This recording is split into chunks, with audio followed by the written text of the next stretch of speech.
Alright, so we're back working on the turbo FZR, about to cut the cylinder head in half. So as you can see, we've got it set up in the wood drop saw, and I've pulled all the valve guides and spring seats and valve seats and everything out of the way, so we shouldn't have too much trouble. The old timber blades don't mind aluminium, but they get a little bit grumpy if you try to go through some hardened tool steel. Yeah, pretty confident we should get a good cut.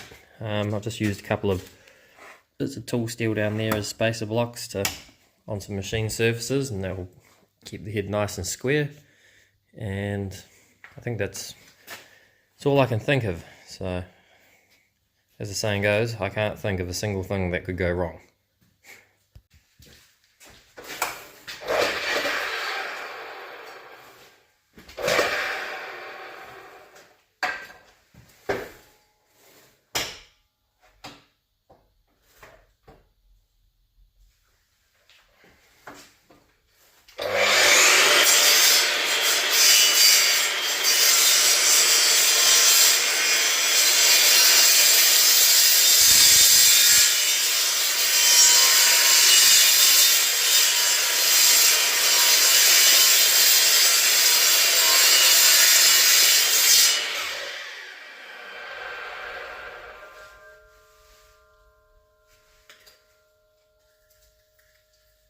Saw some sparks, which means we left something metal with something steel in there, but a bit late now.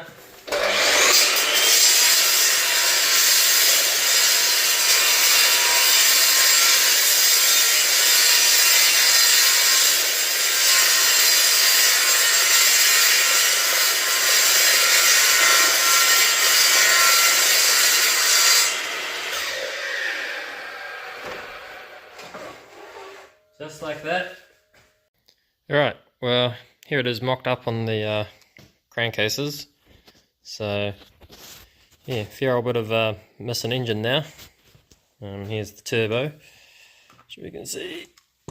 We set that sucker there. It's a bit hard to see, but you can see now on this side, we've got heaps of room for intercooler and air filters and everything on the side profile. See how neatly it tucks down and in. So, huge, for me, huge advantage of doing that side. The crank's off at the engine reconditioners now. He's able to grind the big ends for me, so we're just going for a 0.25mm oversize on the big end bearings. And then here is a dead weight. So, good way to look at the cross section of a intake port. Really interesting. And then bits of sleeve. I actually cheated. When I cut the barrels, I cut it in half with the angle grinder first.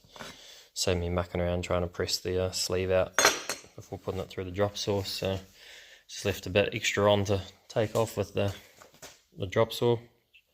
Worked a treat. I found out what metal we hit. There was you see here, there's plugs for the water galleries, and I forgot to take one out. So that was the sparks we saw in the other video, but yeah, it's coming together, I think.